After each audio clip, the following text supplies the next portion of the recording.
Twitter is an incredibly powerful online news and social networking service. It's in a unique league of its own due to several features that set it apart from other social networking platforms like Facebook, LinkedIn, and Google+. Firstly, one of the main functions and uses of Twitter is as a news and events broadcasting channel. In many ways, it's more like a news ticker than a social networking platform, albeit a news ticker where you get to choose what news you want to hear about by choosing who you follow. In fact, it's become a must-have resource for news networks and journalists who want to stay in the know about anything newsworthy happening in their areas. Journalists make up almost 25% of all verified Twitter accounts. Secondly, Twitter is all about short burst broadcasts. All posts consist of tiny bite-sized messages called tweets of 140 characters or less, or some combination of video, images, and text. Users can broadcast and receive these messages via SMS, mobile app, and Twitter website interface. Interaction with these posts can take the form of replies, likes, and retweets, with the latter being the ultimate sign of a successful tweet. For businesses and organizations, Twitter is used not only as a place to network and broadcast news, but also as a way to keep audiences updated about content published elsewhere. For example, some businesses primarily use Twitter as the "hey look" step in their content marketing plan, in which they simply tweet every time they publish a new blog post on their website or a new video to their YouTube channel. Bottom line, Twitter is a powerful, short and sweet social broadcasting platform that can play a very significant and positive role in any business's online marketing strategy. Why advertise on Twitter? Advertising on Twitter could be one of the most impactful decisions you make in your business's online marketing strategy. Why? Because of the sheer numbers, for starters. There are well over 300 million active users on Twitter. Yep, you heard that right. And that's nothing compared to the total created accounts, which is sitting at over 1.3 billion. Yes, billion with a B. Of that gargantuan amount, around half, 550 million, actually ever tweet, and another 500 million visit the site each month to read tweets and news without logging into their accounts. 1/3 of all US social media users are on Twitter, and 80% of active users access the site via mobile. These days, anyone who is anyone is on Twitter, including over 80% of the world's leaders. So that's all well and good from a purely personal perspective. Clearly the numbers are there. But what about business? Why should you market and advertise on Twitter? Well, if it's any indication, 65.8% of US businesses with 100 plus employees are marketing on Twitter. 58% of the world's top brands have built and maintained enormous Twitter followings of 100,000 or more. And how active are all these businesses on Twitter? 92% of them tweet more than once per day. Nearly half of them, 42%, tweet up to 5 times per day. And 20% of them go crazy and tweet up to 10 times each day. Yeah, there's a good bet these companies have a very good reason for putting so much marketing energy into Twitter. So the businesses and companies are clearly on board.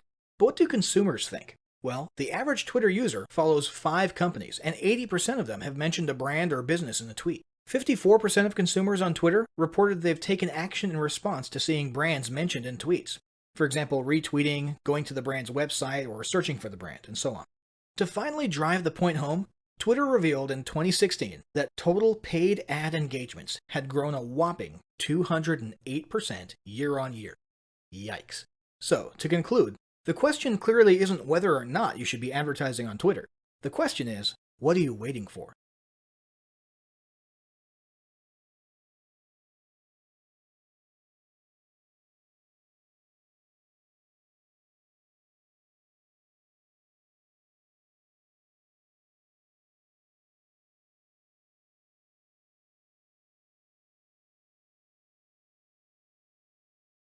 Establishing marketing goals is critical to the success of your Twitter advertising. Countless entrepreneurs and businesses have set up a Twitter presence, made a few posts and ads, and then let it sit untouched for months or even years. This is usually due to a lack or absence of goals. Also, your goals will help you determine everything from your campaign objective to your budgeting and things. So before you even begin establishing any sort of Twitter ad strategy, you need to establish clear advertising goals. Your goals should be specific, measurable, and attainable. They can be long-term, short-term, or a mix of both. Deadlines and milestones can be helpful as well. I want to increase my Twitter following would be an example of a bad goal because it'll likely result in your advertising efforts petering out after a while because there's no specifics or milestones. I want to gain 1,000 Twitter followers by New Year's is an example of a good goal. It's specific, measurable, and definitely attainable. Below are some examples of the various goal categories you might be using. First up, there's traffic to website, meaning sales, leads, and content. Probably one of the most popular goals of Twitter advertising is to follow Twitter traffic back to your own web properties. After all, most businesses don't do business on Twitter per se. You're leveraging Twitter ads to obtain traffic and convert that Twitter traffic into brand followers, leads, prospects, and customers. So maybe your goal is to get people to a landing page with a free offer where they can subscribe to your list and become a lead. Maybe they're being sent to a sales page or an e-commerce store. Maybe you just want to do some content marketing and send them to your blog so you can cookie them with a pixel and create a warm retargeting audience that you can advertise to later on. Maybe you're a brick-and-mortar local business and you want to increase actual foot traffic into your store, restaurant, or office by offering a coupon or announcing a sale or a new menu item. Whatever the case, the end goal for a lot of businesses will likely be bringing Twitter traffic away from Twitter and over to their own web properties or physical locations. Next, there's the gain more followers goal, or as we like to call it, Twitter as autoresponder. In this goal, your aim is to build a large number of Twitter followers. The reason we also refer to this as Twitter as autoresponder is because the main sought-after benefit here is to increase the number of people who will see your tweets in their Twitter feeds. In this sense, your tweets become similar to sending out email broadcasts via your autoresponder. If you grow a large enough Twitter following, this can be very beneficial, and if your content is engaging enough to get a lot of traction in the form of likes, replies, and retweets, you can significantly increase the range of your organic reach into people's news feeds, to a point where your organic tweets are almost as far-reaching and effective as your paid ads. Next, let's talk about PR and company news. Sponsored tweets can be a great way to enhance your brand's public image and share a little about your company culture. People enjoy seeing the other side of a business. What happens on the inside? Did you recently promote or hire a new executive and want to publicly welcome him or her to the team? Did somebody in the office make a funny video about Donut Day? Did you guys recently sponsor a charity event or volunteer at a local food pantry? Do you want to share a funny blooper reel from a recent sales video? Even tweeting inspirational images and videos about popular or noble causes and movements that have nothing to do with your company can help to associate your identity with feelings of goodwill. Of course, be careful not to alienate your audience if you choose to associate your company with certain types of movements or political issues. There are countless things you can use sponsored tweets for that will enhance your PR and generate positive vibes about your company. Next, let's talk about brand awareness. Another goal that's less thought about might be spreading brand awareness and recognition. If you're just starting out, there's a good chance your brand might be in need of a jumpstart. If nobody's ever heard of you, a great way to increase recognition is to simply create and share unique, helpful, or entertaining content, and get your name, logo, and overall brand identity in front of as many people as possible, as many times as possible. If this is your goal, you want to avoid being salesy in the beginning. Ensure you're focused almost entirely on Twitter ads consisting of helpful, relevant, or entertaining content that simply gets your name, brand, logo, or image in front of people. Finally, there's market research. A hugely beneficial goal of Twitter advertising is market research. If you're just starting your business or going down a new path, Twitter ads and sponsored tweets can be an excellent way to learn more about your audience and your market. This can be done in a structured way with things like surveys and questionnaires, or in a less structured way by simply engaging with your audience, asking questions, and so on. Ultimately, your goal should be to come up with one or two ideal customer avatars that you can then base your marketing and product development on. So this was a pretty good summary of potential Twitter advertising goals, but yours might be slightly different. Whatever they are, ensure they are specific, measurable, and attainable, and put them down in writing before moving on to ad creation.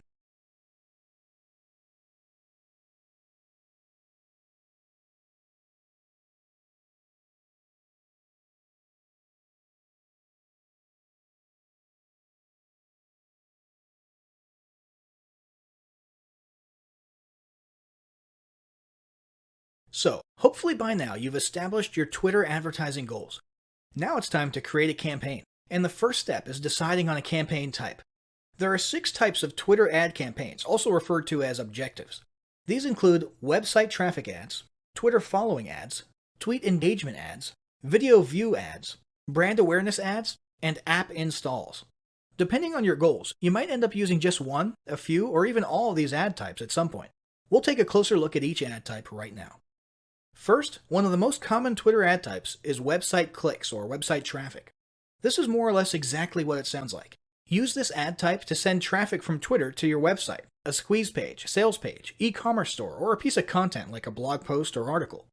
For your ad creative, you can use either a website card or other media, or even just a textual tweet.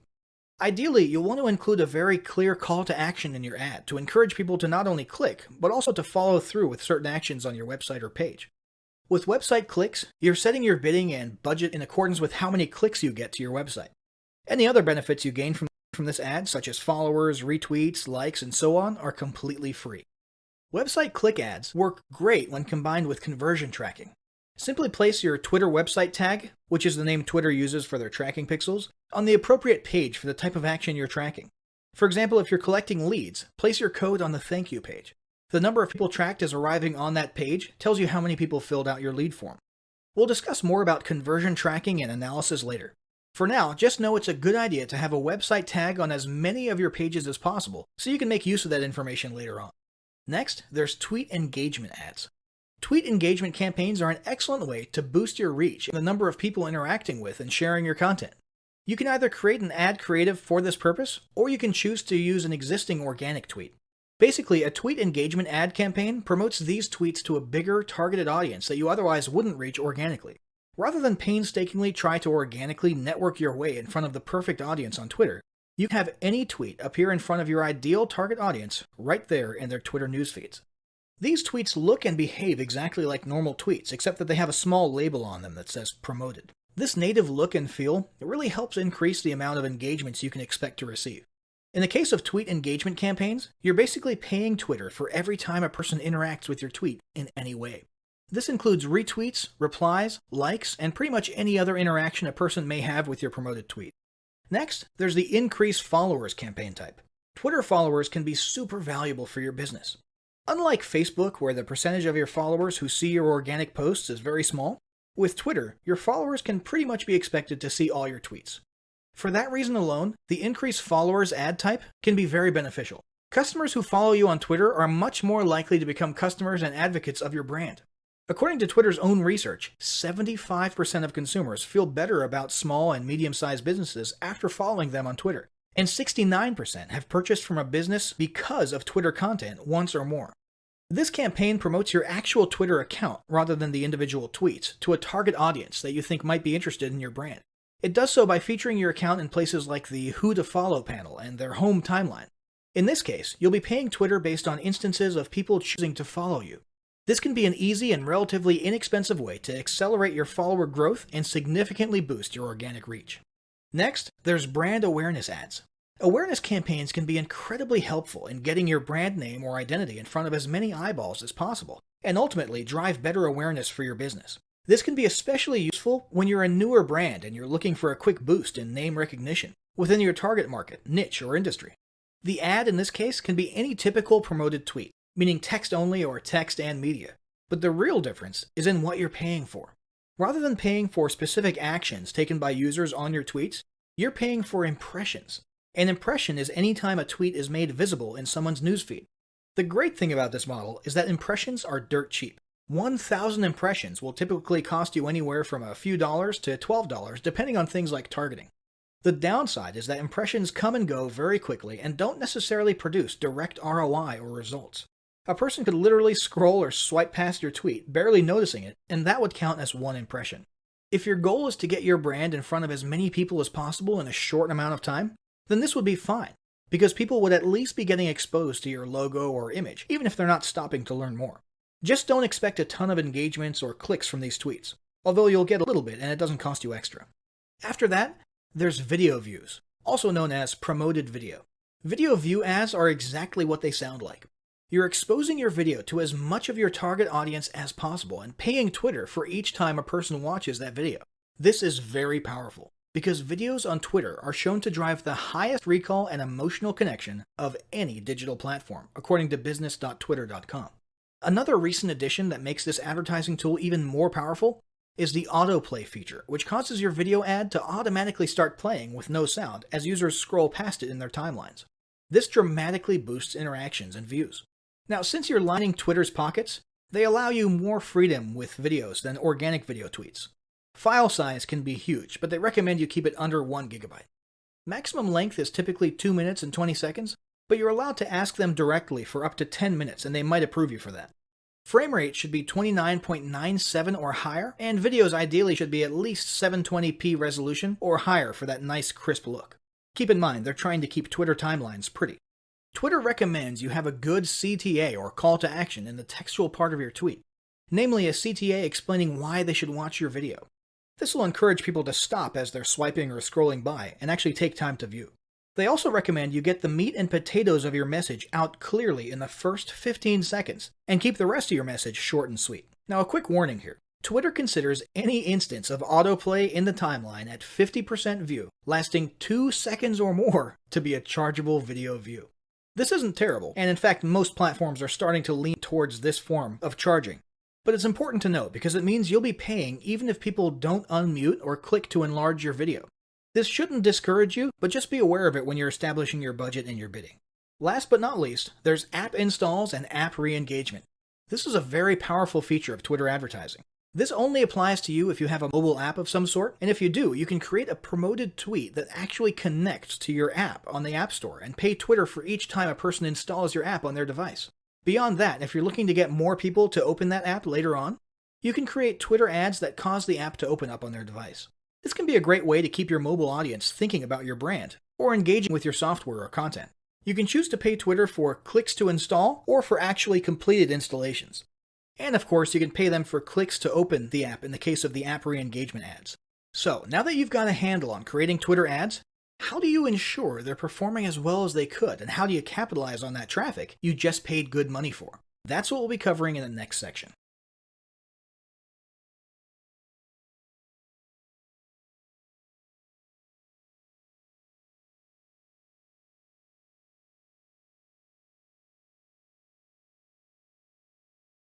One reason a lot of independent advertisers give up on Twitter ads is because their first experience is underwhelming. Somewhere inside, maybe unconsciously, they were expecting their first campaign to make them millionaires overnight. And when that doesn't happen, they give up. This is a huge mistake. Twitter ads can work wonders for your business. The trick is to analyze, optimize, and retarget. First, let's talk about analysis and stats. Twitter has an awesome analytics dashboard and plenty of useful data to help you track and analyze the performance of your ad campaigns. From your Twitter advertising dashboard, you can see things like impressions, engagements, views, clicks, conversion rates, and maybe most importantly, costs. When you compare all this data against your ad creative, the bidding strategy, and audience targeting, you should have a pretty good idea of your ad's performance. Once you've taken a good look at your performance, it's time to optimize. The idea behind optimizing your Twitter ad campaign is to basically tweak various aspects of it, test the results of those tweaks against a baseline, for example the original campaign, and watch what happens. If the tweak produced an improvement, keep it. That tweaked version now becomes the new norm, and it's time to choose another aspect or element to tweak. For example, let's say you've got an ad campaign for firefighter-themed t-shirt sales, designed to direct traffic to your e-commerce store. You've got an image in your tweet of a firefighter silhouetted in front of some scary flames and textual CTA saying, "Free firefighter t-shirts." The ad is performing worse than you had hoped. For your first attempt at optimization, you might change the call to action and make it a little more wordy. For example, grab your free firefighter t-shirt and celebrate our nation's first responders. After implementing that tweak, you notice that your click-through rates increase, and your cost per click goes down a little. That just became your new baseline. Next, you remove the dark silhouette image and replace it with a bright, flat tabletop background with one of your firefighter t-shirts spread out on it. Big surprise, your performance improves. The big thing to keep in mind for this process is that you only want to make one change at a time. This can be done all within the same ad, but it would be best to simply discontinue the baseline one and then make tweaks to successive cloned versions so you retain each version and can look back and analyze the differences. Also, make sure you don't rush to judgment on each variation. You'll want to have at least 25 to 50 conversions or actions, and I mean at least, before you give a final thumbs up or down to each tweak or variation. Once you've tweaked your ads to perfection, you'll want to move on to optimizing your funnel and capitalizing on your traffic, which brings us to the tracking pixel or website tag. So the first step to tracking and capitalizing on your traffic is to install your website tag code, which is the thing everyone else in the world calls a tracking pixel. You can get this from inside your ad account, and we recommend you use the universal website tag option. Place this tag on every relevant page of your website.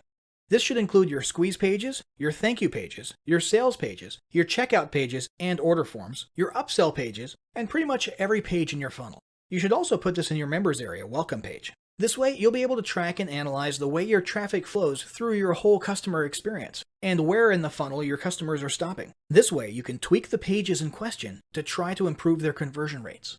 Now let's talk about retargeting audiences. Once you've got your pixel or tag code where you need it, it's time to start retargeting.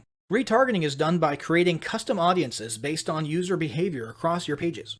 The most basic form of retargeting is to simply retarget everyone who has visited your web property. In this case, all you care about is that the audience is warm, which means they've now been exposed to your brand or site and are at least somewhat familiar with you, and therefore more likely to convert if you target all of them and send them to another offer, or the same offer again. A more advanced form of retargeting, however, is action-based retargeting.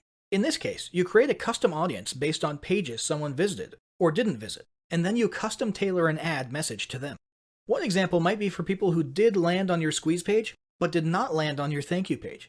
You know these are people who didn't grab your free gift or opt in, so you can retarget them, reminding them to grab that free offer and why they'll like it. Another example might be upsell reminders. In this case, you'd create a custom audience of people who landed on your upsell page, meaning they bought the initial front-end product, but did not land on the next page after the upsell, whether that be a thanks page or another upsell page. This means you can follow them around Twitter with a tailored message inviting them to upgrade or offering a coupon. This same method can be applied to the e-commerce realm simply by placing your code on your order page and also on the post-purchase or success page and targeting those who hit the former but not the latter. This is commonly referred to as shopping cart abandoner recovery. So there you have it, a clear strategy for leveraging paid ads on Twitter. But none of it will count for anything if you don't apply what you've learned.